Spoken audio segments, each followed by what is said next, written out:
Para sentar-se, os amados irmãos, eles também que nos acompanham nas suas casas. Hoje estamos no segundo domingo depois da Epifania. Nós sabemos que Epifania significa manifestação, a manifestação do Senhor. Nós temos algumas teofanias, algumas manifestações de Deus, principalmente nesses tempos em que nós vivemos, logo depois do Santo Natal do Senhor. O próprio Jesus que veio é uma manifestação de Nosso Senhor, é uma teofania. Nosso Senhor que se manifesta no dia 6 de janeiro aos Reis Magos. É então a festa da Epifania. Mas também Nosso Senhor se manifesta em outros dois momentos. Deus se manifesta no batismo do Senhor, quando Ele vai começar, portanto, terminando a vida oculta, Ele começa a vida pública de Jesus. Ele sai então para a pregação. Jesus então é batizado no Rio Jordão por São João Batista. E ali é uma manifestação de Deus. Jesus que é batizado, a segunda pessoa da Santíssima Trindade. Uma pomba que pousa sobre Nosso Senhor, que é sinal do Espírito Santo, da terceira pessoa da Santíssima Trindade, e a voz do Pai que se escuta: "Este é o meu Filho amado". Então a manifestação de Deus no batismo. E existe uma terceira manifestação, que foi também quando Jesus foi começar a sua vida pública.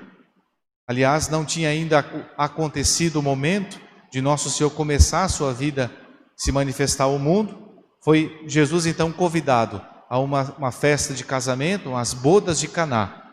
E ali Nossa Senhora estava presente, os discípulos e Jesus. E Nosso Senhor se manifesta pela primeira vez. Então, as três grandes manifestações, teofanias de Deus. A festa dos Reis Magos, Nosso Senhor se manifesta aos povos pagãos, depois o batismo do Senhor e os milagres de Caná. No Evangelho de hoje nós vemos essa terceira manifestação, que é exatamente quando Jesus atende o apelo de Nossa Senhora e realiza a transformação da água em vinho. Não tinha chegado ainda o momento, portanto, da vida pública do Senhor, e portanto Jesus ainda não estava ainda naquele momento de Jesus se manifestar como Deus, fazendo os milagres. Mas Nossa Senhora, naquela festa de casamento, percebe que não havia mais vinho. E portanto os recém-casados passariam por uma situação complicada. Nossa Senhora, com o seu olhar perscrutador, olhar de mãe, que percebe as coisas nos seus detalhes, Nossa Senhora então vai até Jesus e faz apenas um aceno. Nossa Senhora não pede que Jesus faça o milagre. Nossa Senhora não pede que Jesus transforme de maneira miraculosa e realize o milagre da transformação da água em vinho. Apenas Nossa Senhora acena. Nossa Senhora chega a Jesus e diz, talvez no seu ouvido: "Filho, eles não têm mais vinho". E sai.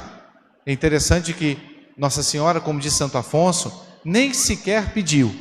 Bastou Nossa Senhora acenar uma situação e Jesus então já realiza o milagre. Como nós devemos, portanto, ter a confiança na intercessão de nossa mãe. Como nós devemos confiar na poderosíssima intercessão da Mãe de Deus. Ela é toda poderosa aos olhos do Senhor. Ela foi feita, ela é serva do Senhor, mas ela foi escolhida e foi colocada como dispenseira, como medianeira de todas as graças. Por isso basta que Nossa Senhora acene.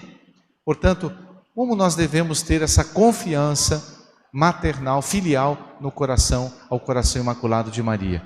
Confiar em Nossa Senhora, depositar nela as nossas dificuldades, as nossas provações, as nossas tentações. Pedir a Nossa Senhora que nos socorra, que pelo menos ela acene a Jesus as nossas dificuldades. Sobretudo as nossas dificuldades vividas em família. Quantos casais, quantos matrimônios que já não têm e não possuem mais o vinho da alegria, o vinho da concórdia, da harmonia, de uma vida tranquila e cristã. E é preciso, portanto, que nós recorramos a Nossa Senhora para que ela olhe e interceda a Jesus pelas nossas famílias. Na primeira leitura, São Paulo aos Romanos tece vários comentários, várias recomendações para algumas virtudes que nós devemos viver, quase como que roteiros para nós como cristãos. Mas, sobretudo, gostaria de realçar 3 palavrinhas, 3 frases que São Paulo coloca, que podem servir como itinerário, como roteiro dessa semana para nós, principalmente para vivermos em família.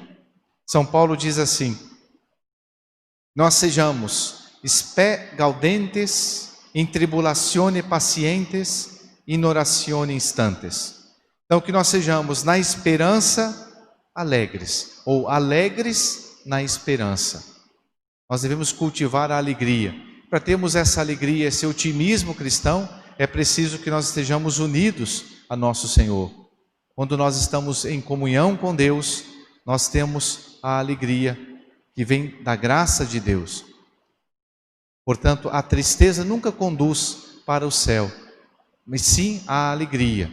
Quando nós temos uma alma, por exemplo, quando vemos os santos, quando olhamos para a vida dos santos e das santas de Deus, nós vemos almas ali alegres. Por quê? Porque elas fazem sempre, elas têm a certeza que estão nas mãos de Deus, que Deus cuida delas, mesmo no meio das dificuldades, e que, portanto, elas também, no meio das tribulações, elas estão em paz, em união com Deus. Por isso, é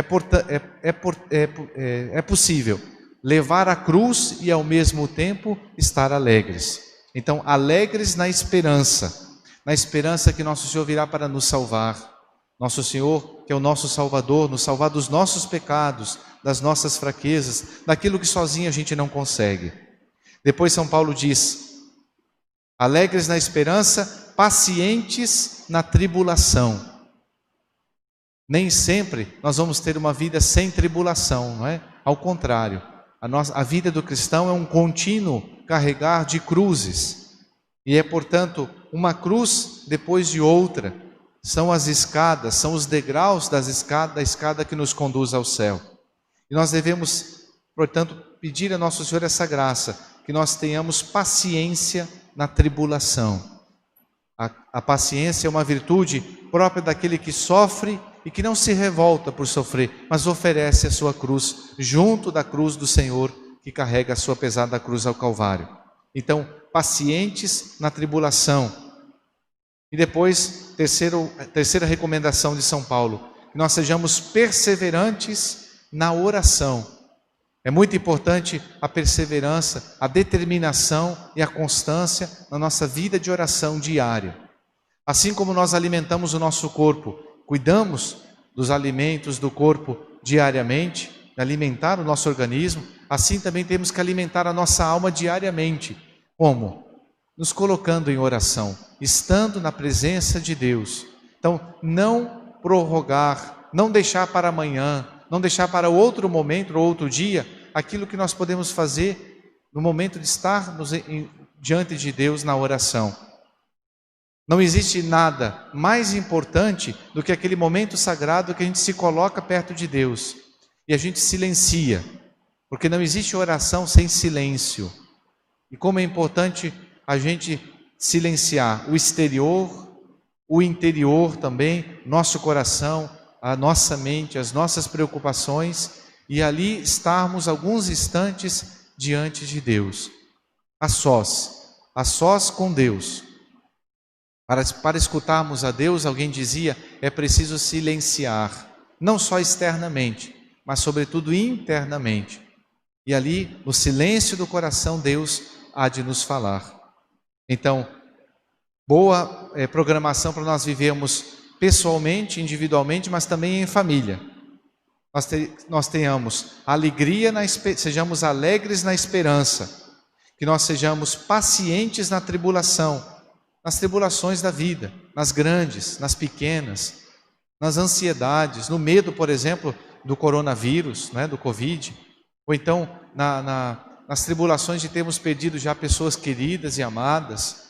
Então, pacientes na tribulação e perseverantes na oração. Vamos pedir a Nossa Senhora nesse dia, a Rainha das Famílias, aquela que intercedeu a Jesus pelos esposos, aquele casal que não tinham mais vinho na sua festa, que Nossa Senhora interceda por nós, por nossas famílias, pelas nossas necessidades, para que nós possamos sermos também transformados e nós tenhamos a esperança, a alegria, a perseverança na oração e a paciência.